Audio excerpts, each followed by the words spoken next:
Assalamualaikum dan salam sejahtera kepada semua pelajar. Adakah anda telah bersedia untuk masuk ke tajuk yang baharu di bawah tajuk proses pembentukan kata aspek sintaksis? Jadi dalam kita melihat tajuk ini, saya ingin membawa pelajar-pelajar semua untuk melihat di sekeliling kita. Apa yang ada di sekeliling kita? Baik, seterusnya slide ini kita akan lihat satu-satu slide untuk mengaitkan paparan ini dengan apa yang ada di sekeliling kita dengan tajuk yang bakal kita belajar iaitu tentang sintaksis. Baik, paparan ini menunjukkan setiap hari kita membaca buku.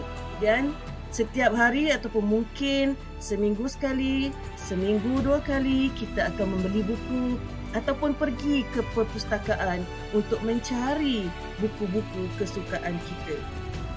Bagaimana pula dengan mereka yang suka membaca akhbar setiap hari?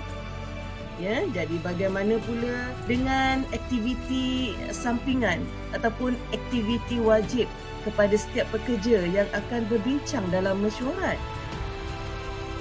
Seterusnya, kepada semua pelajar, anda akan menyiapkan tugasan ataupun assignment untuk setiap subjek yang anda ikuti.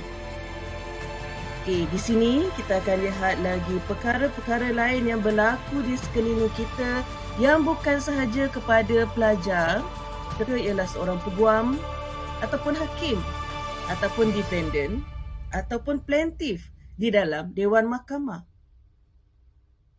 Seterusnya, bagaimana pula dengan interaksi antara pesakit dengan doktor ataupun interaksi doktor dengan pesakit yang menerangkan keadaan penyakit yang dihadapi oleh pesakit mereka. Berikutnya, anda biasa mengalami kelas secara dalam talian? Bagaimana pula kepada mereka yang gemar menghasilkan karya-karya kreatif? Tidak lupa kepada yang menulis nota-nota ringkas di dalam kelas ataupun kepada mereka yang suka menyimpan nota-nota daripada apa yang mereka fikirkan yang terlintas dalam fikiran. Bagaimana kepada mereka yang menghasilkan dokumen-dokumen rasmi setiap hari dalam pekerjaan? Sama ada berbentuk surat rasmi, draft surat rasmi, memo, notis, minit mesyuarat, laporan dan sebagainya. Dan akhir sekali, dalam aktiviti-aktiviti bersosial dengan rakan-rakan, sebenarnya apa yang saya tunjukkan melalui slide tadi, sebenarnya setiap aktiviti yang kita lakukan setiap hari menggunakan perkataan, menggunakan ayat untuk menyampaikan mesej. Jadi, anda telah belajar dalam proses pembentukan morfologi, iaitu bagaimana perkataan-perkataan itu dibentuk. Jadi sekarang, anda dikehendaki belajar satu lagi aspek yang berkaitan dengan pembentukan sintaksis ataupun ayat dalam bahasa Melayu.